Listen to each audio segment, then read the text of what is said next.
السلام علیکم۔ نسو کی سچی توبہ کا واقعہ۔ نسو ایک عورت نما آدمی تھا، باریک آواز، بغیر داڑھی اور نازک اندام مرد۔ وہ اپنے ظاہری شکل و صورت سے فائدہ اٹھاتے ہوئے زنانہ حمام میں عورتوں کا مساج کرتا اور میل اتارتا تھا۔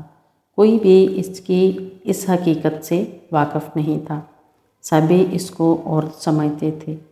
یہ طریقہ اس کے لیے ذریعہ معاش بھی تھا اور عورتوں کے جسم سے لذت بھی لیتا رہا۔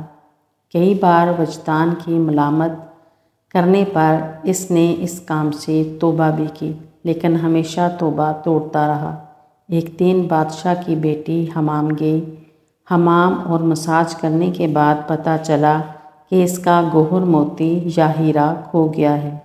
بادشاہ کی بیٹی نے حکم دیا کہ سب کی تلاشی لی جائے۔ سب کی تلاشی لی گئی، ہیرا نہیں ملا۔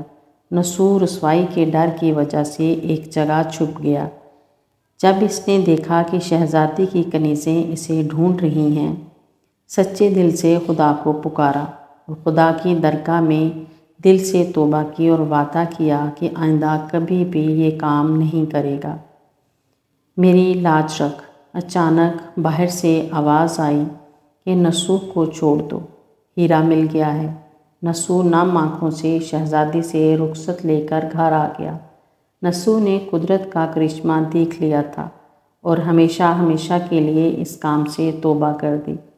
کئی دنوں سے حمام نہ جانے پر ایک دن شہزادی نے بلاوا بھیجا کہ حمام آ کر میرا مساج کرے، لیکن نسو نے بہانہ بنایا کہ میرے ہاتھ میں درد ہے، میں مساج نہیں کر سکتا ہوں۔ اس کے بعد کبھی حمام نہیں گیا۔ نسو نے دیکھا کہ اس شہر میں رہنا اس کے لیے مناسب نہیں۔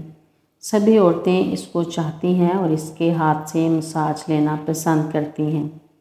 جتنا بھی غلط طریقے سے مال کمایا تھا، سب غریبوں میں بانٹ دیا اور شہر سے نکل کر کئی میل دور ایک پہاڑی پر ڈیرا ڈال کر عبادت خدا میں مشغول ہو گیا۔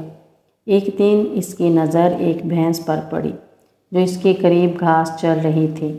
اس نے سوچا کہ یہ کسی چرواہے سے بھاگ کر یہاں آ گئی ہے، تب تک میں اس کی دیکھ بھال کر لیتا ہوں جب تک اس کا مالک نہ آئے۔ لہٰذا اس کی دیکھ بھال کرنے لگا۔ کچھ دن بعد بھینس نے بچہ دیا اور نسو اس کا دودھ استعمال کرنے لگا۔ کچھ دن بعد ایک تجارتی قافلہ راستہ بھول کر ادھر آ گیا۔ سارے پیاس کی شدت سے نڈھال تھے۔ انہوں نے نسو سے پانی مانگا۔ نسو نے سب کو دودھ پلایا اور سب کو سیراب کر دیا۔ قافلے والوں نے نسو سے شہر جانے کا راستہ پوچھا۔ نسو نے ان کو آسان اور نزدیکی راستہ دکھایا۔ جانے سے پہلے تاجروں نے نسو کو بہت سارا مال دیا۔ نسو نے ان پیسوں سے وہاں کنواں کھدوایا۔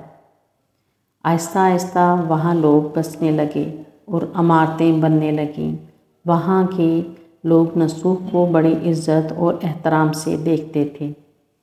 رفتہ رفتہ نسو کا ذکر بادشاہ تک پہنچا۔ وہی بادشاہ جو اس شہزادی کے باپ تھے۔ بادشاہ کے دل میں نسو سے ملنے کا بڑا اشتیاق پیدا ہو گیا۔ انہوں نے نسو کو پیغام بھیجا کہ بادشاہ اس سے ملنا چاہتے ہیں، مہربانی کر کے دربار تشریف لے آئیں۔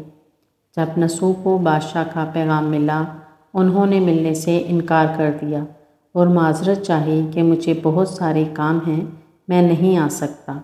بادشاہ کو بہت تعجب ہوا۔ انہوں نے کہا کہ اگر نسو نہیں آ سکتے، ہم خود اس کے پاس جائیں گے۔ جب بادشاہ نسو کے علاقے میں داخل ہوئے، خدا کی طرف سے ملک الموت کو حکم ہوا کہ بادشاہ کی روح قبض کر لے۔ اس زمانے کے رسم و رواج کے مطابق اور بادشاہ کو نسو سے ملنے کی وجہ سے لوگوں نے نسو کو تخت پر بٹھایا۔ نسو نے اپنے ملک میں عدل اور انصاف کا نظام قائم کیا اور اسی شہزادی سے شادی کر لی۔ ایک دن نسو تخت پر بیٹھ کر لوگوں کی داستانی کر رہے تھے۔